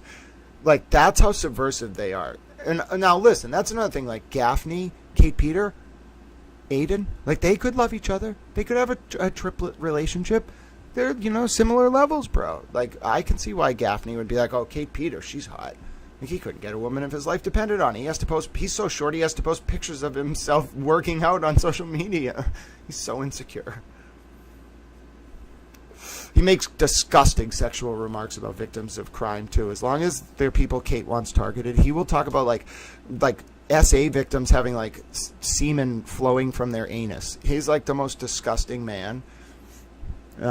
That's the people Kate hangs out with, though. By the way, I think Kate Peter's an undercover pedo hunter. Like, she goes into Sex Anonymous meetings, I think, and tries to entrap people, like older men. She dresses up as a young child and tries to entrap them, and then she has, like, her people around her, they're pedo hunters, like Broyles and Gaffney, whatever, and hunt them. That's why she has all these, like, weird people around her, in my opinion. Anyway, to a journalist, as Kearney sometimes styles himself, this might be news to report. Another type of journalist, such as an opinion columnist, or towel, I put that other part in, might express a view as to whether the BBO complaint was a good thing or a bad thing. Journalist Kearney, however, immediately stepped into his role as the enforcement arm of the Karen Reed team. Yeah, it's different when you have a principal, is what Cosgrove's saying, versus just doing it to help Karen Reed. If you know where complainant Deborah K lives or whatever, we need to find it out, and we need to, like, destroy her, or this is a quote, ruin her, make it impossible for her to ever work again. Quote, again, I don't make the rule, and a lot of people are like, no, we shouldn't do that. No, mother effer. You fight fire with fire. I don't pick the battlefield. Quote, if they pick that's how they're going to want to do this. Don't throw them out if you don't want to get effing dirty. That's it. So if anybody wants to find anything about Deborah, and this doesn't just include, it includes her blank, like, let the record know if you do something like this, we're not just going to stop it going after you. Quote, we're going to go find out where your effing husband works, where you effing where your effing kids work, whatever. We're going to make life effing difficult for you if you want to do this, if you want to go to the real world. And I see Patricia saying, no, let me explain it to the Patricias of the world. You are at the wrong station. This is not the station, quote, this is a quote, where we act, where we be the bigger person. No, quote, this is the place where if you try to F with somebody's career like that, we F with your career, okay? We give you a bad Google reviews. We give you, quote, a problem. No, or don't do it at all, or don't do it at all. Like, that's what I would suggest. Quote, I think none of us should do it. What? But if they're going to fight fire that way, and you want to be like, oh, we should just do, that's bad. Oh, you're on the wrong channel. This is not, this is a quote. Quote, there's not a channel where we just be the bigger person. Quote, that's not what we effing do here. Quote, we fight fire with fire. Quote, if you want to F with people's lives like that, quote, we're going to F with yours. Quote, period. Quote, period. Quote, period. Quote, period. You want to, quote, enter the arena. Quote, now you're the effing arena. You want to be in the game. Quote, now you're in the game. Quote, anyway, that's how it works. What? That's how what works. That was the strangest sentence I've ever heard in my life. Episode 685. With a YouTube link in the middle of the motion. Never seen that. I've seen it in like Supreme Court filings. That's great. It just drops it. And the best part is, I bet that goes to the timestamp too. Bob Cosgrove is a genius. He's old, but he clearly knows how to operate a computer. He doesn't need anybody's help or anything. Bob Cosgrove doesn't have to rely on anyone. Like, he cuts out middlemen who could exploit him, clearly. All right, hold on.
Hi, I'm back.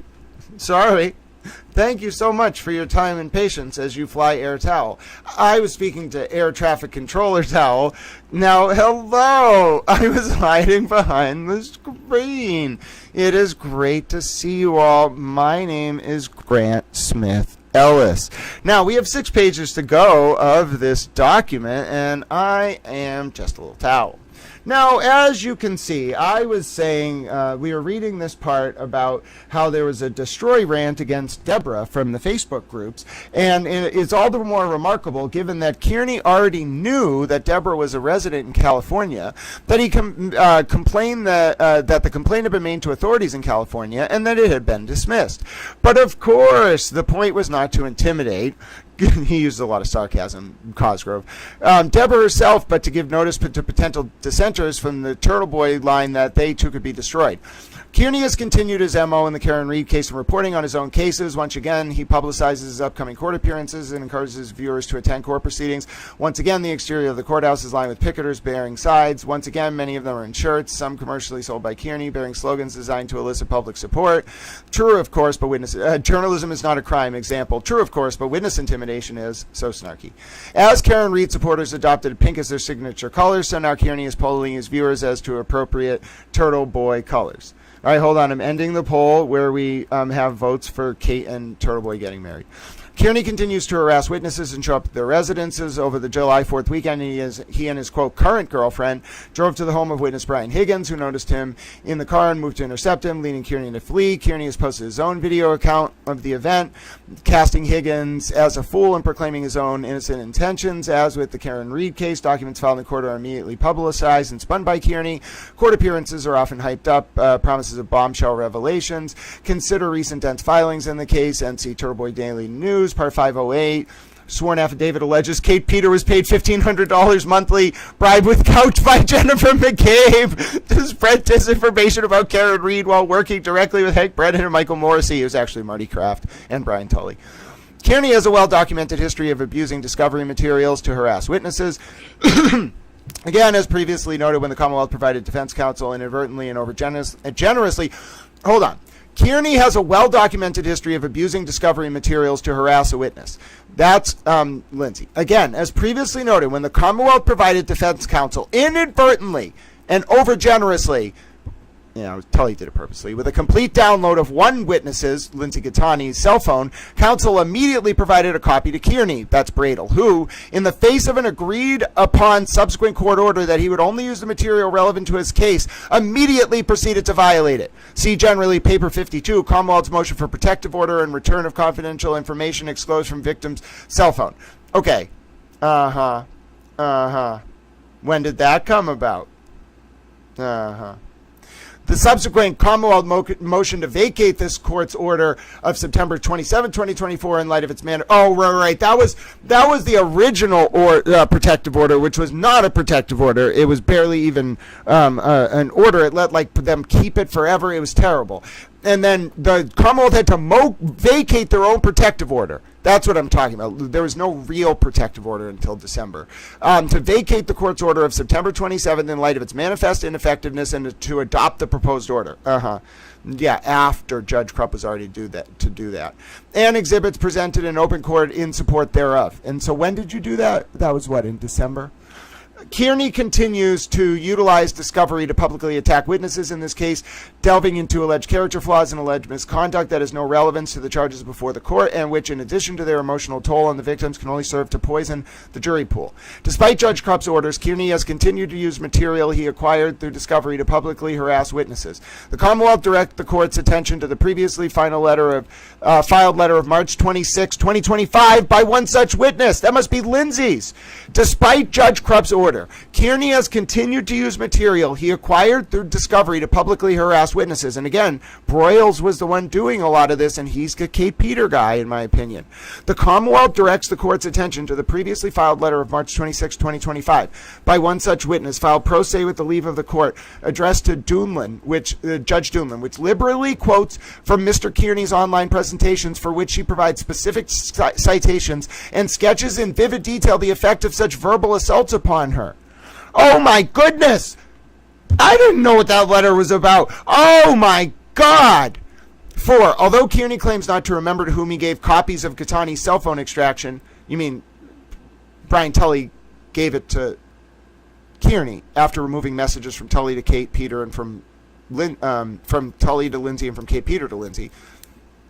It is clear that one such person is Jason Broyles, an acolyte of Kearney who has been posted under various names, including Haley Walbrecht and not Haley Walbrecht. Walbrecht posts material calculated to humiliate Catani and urges her to recant or face the consequences, including indictment and further attack posts. Why did Brian Tully never indict this guy? Because he was a CI. In one such post, in my opinion, he states, "We'll just take the incriminating information," this is Broyles, "from her phone, or that we all believe shows that her and her friends entered into a criminal enterprise with some assistance from government officials," which didn't happen, "in order to frame Aiden Kearney. It was actually government officials violating Lindsay's rights to help Aiden because they wanted him to focus on Lindsay. I called it. I called it."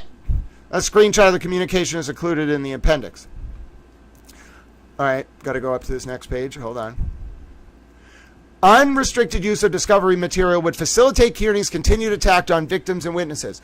It has long been the case that relevant statements of witnesses are to be provided by the Commonwealth in discovery.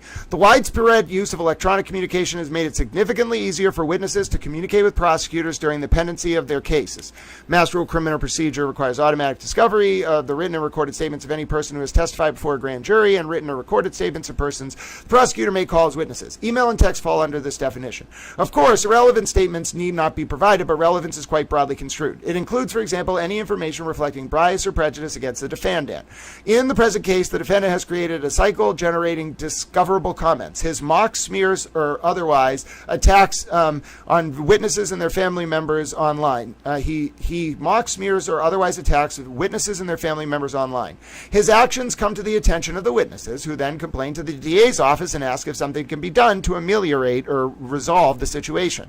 Those statements, while often saying nothing about the facts in the indictment before the court, arguably inform the Commonwealth of subsequent bad acts of Kearney and often express a bias or prejudice against the defendant. What that means is he did something bad. If you think he did something bad, that's a bias or a prejudice. It's not a bias or a prejudice in the conventional sense of the term. It's just he did something bad, you think he did something bad, you're not impartial, and therefore are discoverable.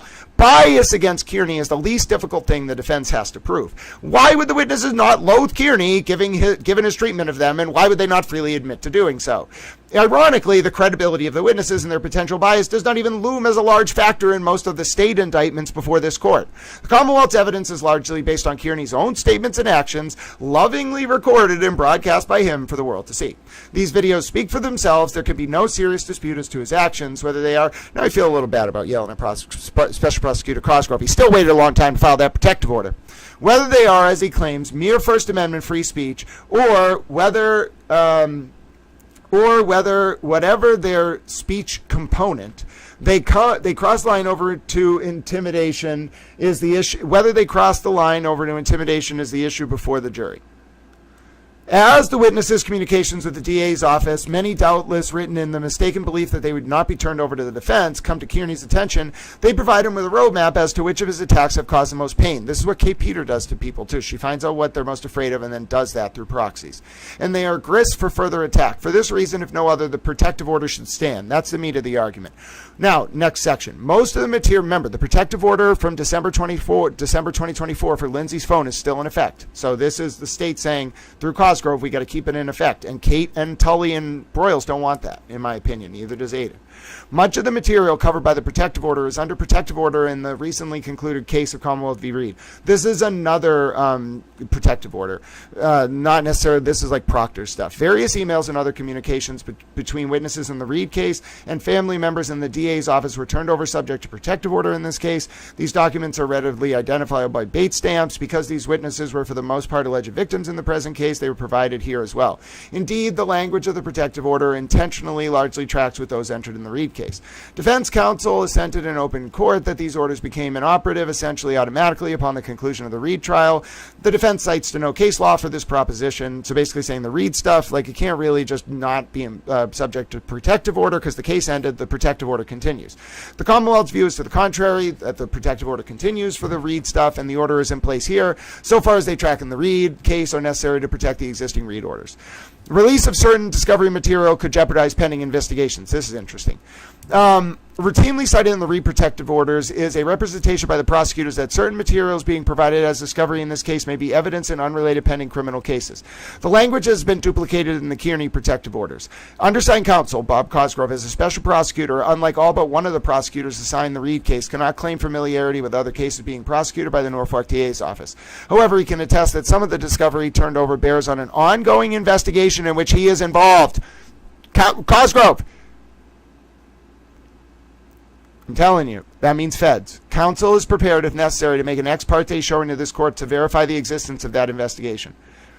This is not conclusion. This is not an impoundment case. For the reasons set forth below, the court should exercise its broad discretion to find that the particular circumstances of this case amply justify the protective order it has issued. The court is free to modify its discovery orders at any time, but any change should be narrowly drawn and made on the defense showing of a particular need.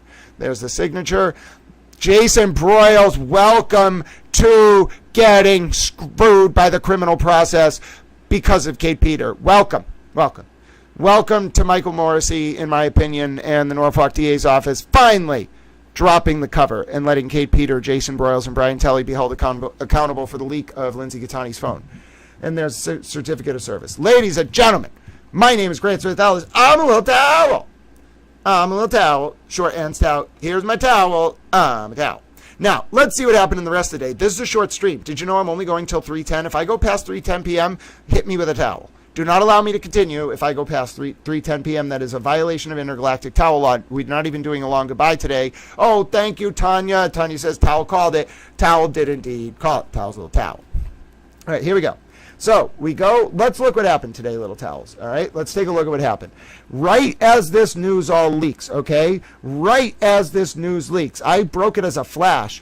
I then start reporting, ladies and gentlemen, that Lindsay Gattani, almost immediately within an hour, her case down in Attleboro is resolved.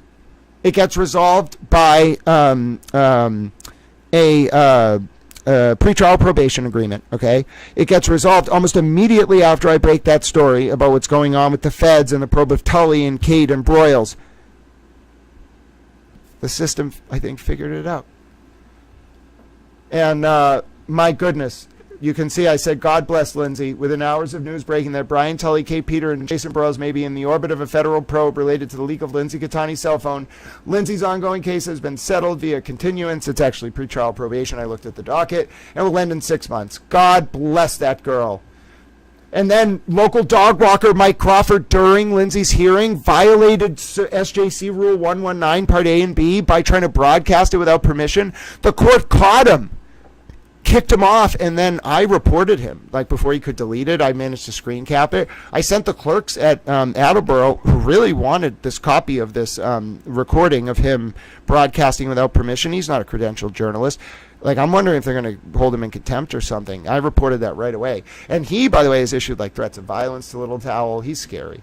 And then, ladies and gentlemen, look at Little Towel. I was just flexing on him. I'm pretty skinny, you know, I'm a skinny Little Towel. But that's my I told you so face.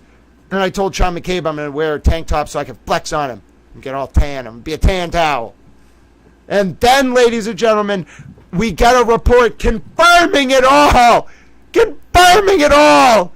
Kate Peter and Jason Broyles were so pissed that their last-ditch effort to stop Lindsay from cooperating with the FBI failed, that Kate and Jason tried to work together to suggest somehow that, or Kate tried to, like, interfere with the criminal case or something. Like, she was panicking. Oh, my goodness. Like, all of it fits together. Oh, it's a glorious towel day. So bring me the finest prime rib and honey mustard and all the land, and bring me the finest muffins and towels and bagels. I'm not even doing a long stream. We are just ending. Do you understand? This was the best day ever. It was the best day ever. I watched it all fall apart. I can't believe it. Oh, yeah, Kate, I am sure, is going to release all sorts of fake stuff. But it doesn't matter now. Like, it's not focus on me. Like, listen, please please, that's all I've ever wanted them all to do. Like, make your pictures of me, focus on me, like, let me be the lightning rod. You know, don't have Kate going out there and doing this to vulnerable people like Lindsay and others in the orbit of the Birchmore investigation or the Tully's leak of Lindsay's phone investigation. That's what I wanted you to do all along. Just stop doing it to vulnerable people. I don't care if you make fake text. I don't care if you make funny images of me. I'm a little towel. I don't care if Kate says that religion is BS and that, like, you know, whatever else she says. She's a terrible person. So I don't, listen, this is so far beyond me. You think I care? I don't care at all. Like, the way that those people juridically can get held accountable now, I mean, come on, bro. Like, I don't care what you say on social media. It's over. It's over.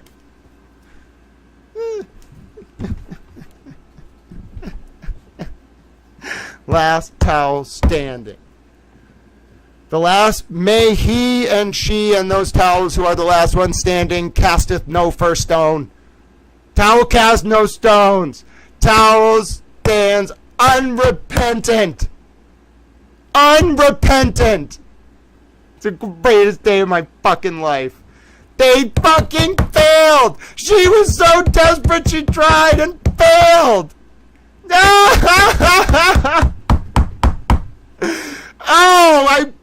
It's so glorious. Not for me. I don't give a fuck. It's just about time the system stopped enabling this woman, Kate Peter and Broyles and Tully.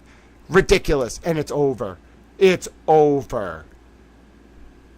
It's a new day in Norfolk County. It's a new day in Massachusetts. It's a new day in America. Towel hates a fucking commies. I'm going to have the best fucking day. All right? I'm sorry. Oh, yeah, no, that's what I'm saying. Like, watch this, Colleen. You will see all sorts of fake stuff. Like, you'll see Kate, like, call Lindsay, like probably some, like, terrible names. You'll see Kate say things, like, make fake pictures using fake accounts. Like, you might even see Kate post, like, pictures of Lindsay's kids. Please just know, like, in my opinion, that's all coming from Kate as punishment. But, like, why would Kate do that to someone she's on constructive notice is cooperating with a federal probe? Why would Kate do that to protect Brian Tully? Because everything has fallen down. Kate has no one left. All her moles are gone. Christy Citrone's exposed. Jason Broyles is exposed. Those were her two, like, small players. That was all she had. She's got Kim Fair around her, some of the Reed trial witnesses, but even they, I don't think, really like her. She's fucked. Kate Peters fucked. When you are subject to a federal probe, you're fucked. Especially when you, like, are abusing the vulnerable while doing it. I have no sympathy for it. And you watch, like, Michael Gaffney will start saying sexual things about Lindsay, like, all these people who are Kate people, because they lost. It's over. They got fucked. And, like, it's not. This is the beginning of the end. This was just the sign that, like, okay, now the feds can go after Kate, Tully, and Broyles. Like, their reaction is going to be so virulent to this, and that's just going to get them more charges federally, in my opinion. Do they not realize, like, that was today? They literally walked into it. They're going to walk into it for, like, the next week. They are dumb. This is glorious. They're so dumb. It's just going to get worse and worse and worse. Fuck them. They did terrible things to vulnerable people. Fuck them. Oh, I'm sorry to hear that, Peggy. All right, ladies and gentlemen, no long outro today. My name's Grant Smith Ellis. This was a breaking news stream. We only went for 2 hours and 30 minutes, one of our shortest streams ever. God bless you. Thanks for being with me. No, we're going to be back tomorrow. Listen, I'll have a lot more to say when I actually have a full day. This was a breaking news stream. My name's Grant Smith Ellis. Thanks for tuning in. We talked about a lot. That was quite a day. Just know I'm a little towel. And I knew it. I knew it. Kate Mafia Masshole Peter and Jason Broyles tried to work together today to punish Lindsay for cooperating with the FBI as a way to protect Brian Tully. That's my opinion. I'm sticking to it. My name's Grant Smith Ellis. God bless you, Towel friends. You have a great number. You have a great day.